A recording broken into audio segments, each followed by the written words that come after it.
Well, hi, everybody. Welcome to NAUI's Dive Team Report. I'm your host, Greg Martin. You know, if you're a NAUI professional and you recently received your copy of the NAUI magazine Sources, then you saw an article by this week's guest, Yasmeen Smalley-Norman, and read about the important work she's doing using a photographic technique. And I'm going to let her actually tell us all about that, because I take pictures sometimes, but I don't do them what she does. So, Yasmeen, welcome to the program.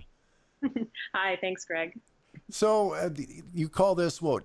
Photogrammetry? Talk to me about that. So this process can be used on land and underwater. It's called photogrammetry. And so when I do it underwater, I say underwater photogrammetry or underwater 3D modeling. 3D modeling, I understand that. Yes, that's more the layman's term. Sure. And especially now with 3D printing, there's a lot more understanding about 3D modeling and what it does. Sure. And so what I do is I actually take a series of photos of an object, which in my case for my research is a coral specimen, and I photograph all around the object. I work in a spiral pattern starting at the bottom of the coral head and photograph all the way around until I'm photographing from the top down.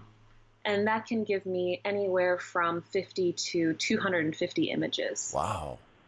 Yeah. And so I take those images, I make sure that the exposure is all the same in between for the whole series. Mm-hmm. I run the photos through a software that gives me the 3D model. So the digital stuff is very easy to do. The hard work is all in the photography. And nice. Yeah. I was sitting here thinking about the old days that we used to try and stitch, photographs together in Photoshop or something. And that was tough. That was tough to do things that way. But you say you have a program now that does that. Yes, it's actually called Autodesk Remake. And it's interesting, this technique and the software for it has actually been around for over 30 years. But it's not till now when we have the high processing power, and we have supercomputers that we're able to do it, and Autodesk was able to make this software for consumers, not just people who have thousands and thousands of dollars to throw at computers. Interesting. Yeah, I've often had that conversation with people about the radio aspect of things and the recording studio aspect. The things that I can do now in my little home studio, which you're kind of seeing in the little video that we're looking at, is what used to take an entire radio station or entire recording studio to do, and it's just fascinating. And who knows, what's down the road. So talk to me a little bit, though, about, what's the purpose of taking a 3D image of some of these things that you're doing? You're a lot of corals and so forth, right? Right. So I was actually in the Philippines working on my underwater 3D modeling project as part of a Fulbright grant. So I was in the Philippines for 9 months working with renowned coral expert Dr. Laquanan, or Dr. Al, as he sometimes goes by. And the reason that I wanted to go to the Philippines and bring these corals to light is for people who may never see them. So a lot of people that you and I know and work with are, of course, scuba divers, instructors, photographers, etc. But unfortunately, most of the world doesn't have the same access as we do to some of these beautiful coral reefs. So they might have heard about climate change. They might have heard about coral bleaching. They might have that kind of on their periphery. They might be vaguely aware of that, but they might not know what a coral looks like. They might not know that a coral is made of thousands of little corallites that form a coral and then form a coral reef. So my goal in going to the Philippines was to try to help envision that for people, to show them what a coral is in a new and exciting way. So something different from a photograph, something different from a video, something that they can dive in and explore. And with a 3D model, you can turn it around to look at it from any angle. You can zoom in to see the fine corallite detail. And so it gives you a better understanding of what a coral is. And the beauty about working with my advisor, Dr. Laquanan, is that he is such an expert in his field. And we actually, at the end of my Fulbright grant, published a book that I'm showing Greg here. It's Corals of the Philippines. Nice. So this actually goes in tandem with all of my 3D models that you can find online and includes some information about why corals are important, and then also allows you to compare species to tell them apart. I was looking at your website, yasmeensmalley.com, and there are examples of what you're talking about, doing the 3D modeling, and it's fascinating to kind of go in. And I think a lot of people these days are finally getting the idea that, you click and drag and you can go 360 degrees around something, and that's fascinating. I recently had a conversation with an author who was writing all about his experiences for a year of diving, and I asked him, why do you do this? And he said, well, because the biggest question he ever gets when he gets out of the water is, what do you see down there? And we get the same question any place we go diving, and now with this kind of thing, you can go, what's not just a photo book, that sits on the coffee table that you're seeing sharks or octopus or whatever, but you can actually now go 360 degrees all the way around an object, and that's fascinating. Thanks. And it was actually a line that I gave while diving in the Philippines, because I think people want to know what you're doing and what you're seeing wherever you are. And so it was really rewarding to be able to answer that question when I was there by saying, well, if you go to this website, you'll be able to see what I saw, and you'll be able to explore it and maybe learn something new about it.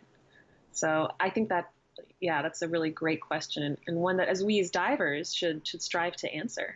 Oh, absolutely, because we're there experiencing it all the time. So you were also recently one of the three recipients of the NAUI Leadership Training Grant that was awarded by the Women's Diving Hall of Fame. Is that, I'm assuming that's pretty important to you. It really is. And I think for me, it's doubly important because this is actually the second grant that I got through the Women Divers Hall of Fame. Nice. So I have a wonderful history with them, and I'm just learning so much. And this is really a whole process of me growing into the scuba diver and now leader that I want to be. So the first grant that I got through them was in 2015. Mm-hmm. It was an underwater photography grant that I did, and I was really lucky to be able to do that. And I actually went on a 1-week photography workshop with Marty Snyderman in Baja, and it was fantastic. And so there I learned a lot of different photographic techniques that helped me with my underwater 3D modeling. And now I'm working on becoming a scuba instructor. I was going to ask you about that. Yes, yeah. So I just finished up my FIT program. So because my prior certifications as a dive master were through a different agency, I went through this FIT program to get all on board with NAUI, and it's been a fantastic experience. I'm catching up on all things diving, I'm growing as a teacher, and I'm learning a lot. So I've been doing that FIT program with Vin Malkowski here in New England, and I'm just finished that up, and now I'm preparing to take the ITC. Well, good luck with that. And those of us that have gone through it, yeah. I'll tell you some things off mic, okay? Yeah, it's definitely a big endeavor. I've got a stack of flashcards that's about 4 inches high. I've been practicing rescue drills with my husband. He's the unconscious victim. He's also 6'4" and 250 pounds. So this summer preparing for that has definitely been an adventure. Nice. So again, you can check out Yasmeen's work at Yasmeen Smalley, and is there an E in there? Yep, Smalley. EY, okay. Yasmeensmalley.com, and you can check out not just the 3D modeling, but just normal pictures if you want just normal pictures. In fact, the one that keeps flashing up on my screen behind me here is the one of the, well, here's the one of crabs at this moment. That's kind of an interesting one sitting here, but I love the flying saucers in the water here that look like big mantis. Or manta. Yeah, that's a beautiful one. So we wish you the best of luck with what is going on. If you haven't had a chance to go out and check out the Sources article, be sure and do that. Fascinating work that you're doing here, young lady, and I wish you the best of luck with it. Thank you so much, Greg, and thanks for having me on this podcast. Love to have you. Love to have you anytime. And if you are interested in the diving world, and you want to just stop asking those questions about what's down there, what did you see, and you want to find out for yourself, be sure and check out your local NAUI dive shop or check out NAUI.com. If you are a basic diver and you want to learn more about photography or whatever else it is underwater, take an advanced class, again, be sure and check out your local NAUI dive shop or NAUI, NAUI.org.